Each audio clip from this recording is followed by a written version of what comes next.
کیونکہ خان کا پلان یہ اکتوبر نومبر کے اندر ایک بڑی تحریک شروع کی جائے، اور خان نہیں چاہتا کہ غداروں کے ساتھ یہ تحریک شروع کی جائے، تو لہٰذا علی امین گنڈاپور کو فارغ کیا جا سکتا ہے۔ اب اسلام آباد ہائی کورٹ کے اندر متفرق درخواست جو پرسوں جس پر سماعت ہوئی تھی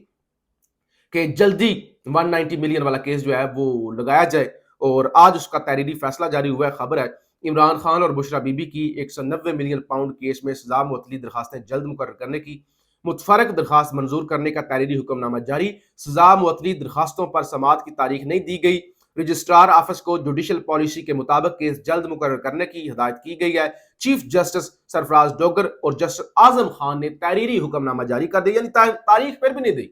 کہ فلاں تاریخ کو کیس لگائیں گے، بس رجسٹرار کو کہا ہے کہ پالیسی کے مطابق as soon as possible in کا جو کیس ہے وہ مقرر کیا جائے۔ دوسری طرف اے ٹی سی راولپنڈی جج امجد علی شاہ، عمران خان کی 7 ضمانتیں، یہ 26 نومبر والا اکتوبر 2024 اور 26 نومبر والا یہ جو احتجاج تھا، گولیاں شولیاں چلی تھی، وہ جو عمران خان پر بھی کیسز، اور وہ کہا گیا تھا وہ رینجرز مارے گئے تھے، وہ ایک گاڑی کے نیچے، وہ بھی عمران خان پہ الزام لگا تھا، وہ 7 کیسز۔ تو خان نے ضمانت کے لیے اپلائی کر دیا اے ٹی سی راولپنڈی کے اندر۔ اب پچھلی سماعت غالباً یہ اس مہینے کے شروع میں ہوئی تھی، ستمبر کے شروع میں، اس وقت بھی جج صاحب غائب تھے، جج صاحب چھٹی پر تھے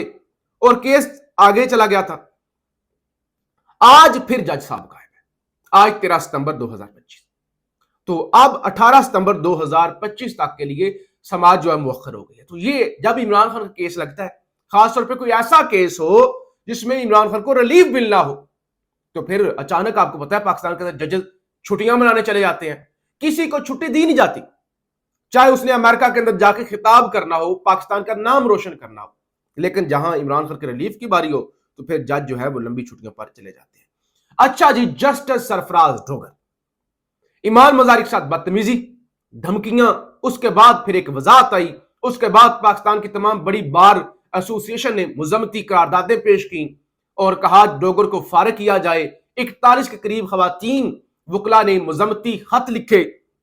اس کے بعد ایمان مزاری نے آج ایک درخواست دے دی۔ درخواست یہ ہے کہ چیف جسٹس کا کورٹ روم نمبر 1، یعنی 11 ستمبر کو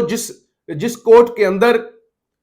ایڈوکیٹ ایمان مزاری کے ساتھ بدتمیزی کا، ہراسانی کا واقعہ پیش آیا تھا، تو ایمان مزاری نے یہ درخواست دی ہے کہ اس دن کی جو کورٹ کی سی سی ٹی وی ہے 9 بجے سے لے کر 11 بجے تک کی، جس کے درمیان یہ سارا کچھ واقعہ پیش آیا ہے، اس کو محفوظ کیا جائے، اس کو پریزرو کیا جائے۔ ایسا نہ ہو کہ کل کو کہا جائے وہ جی کوئی ثبوت ہی نہیں ہے اور سی سی ٹی وی فوٹیج جو ہے وہ بھی کورٹ کی مٹ چکی ہے، ڈیلیٹ ہو چکی ہے، کوئی مسئلہ بن چکا ہے۔ تو ایمان مزاری اس سے لگتا یہ ہے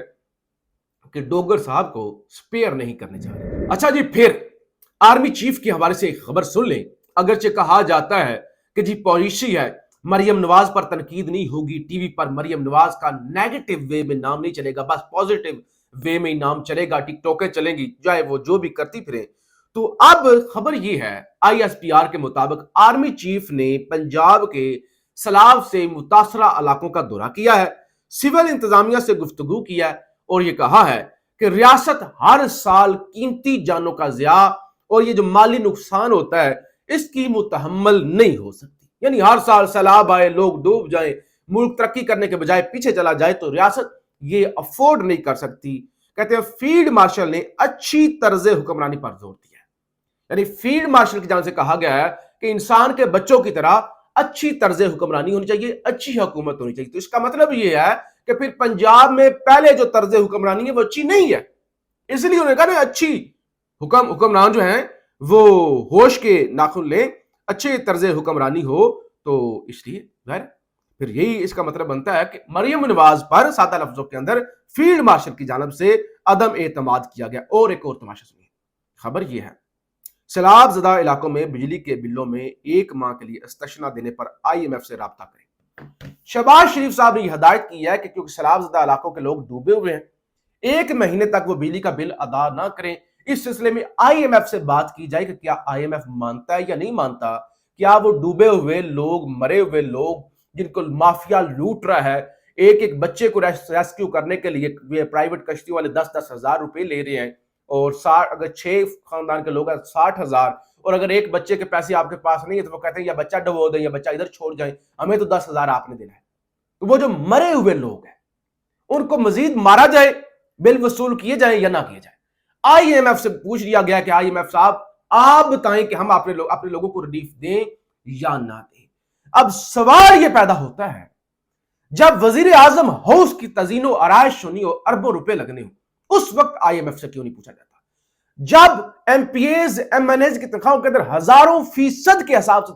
تنخواہوں میں اضافہ کرنا ہو, جب کابینہ کی تنخواہوں میں اضافہ کرنا ہو, جب ججوں کی تنخواہوں میں اضافہ کرنا ہو, جب محسن نقوی کا گھر کو سجانا ہو, 4 کروڑ روپے لگانے ہو, اس وقت آئی ایم ایف سے کیوں نہیں پوچھا جاتا؟ جب اپنے لیے مہنگی مہنگی گاڑیاں خریدنی ہو, پورے لشکر کو اٹھا کے جاپان کے دورے پر لے جانا ہو, اس وقت آئی ایم ایف سے کیوں نہیں پوچھا جاتا؟ بھوکے ننگے لوگوں کی دفعی آئی ایم ایف کے سامنے کیس کیوں ڈال دیا جاتا ہے؟ پاکستان زندہ باد.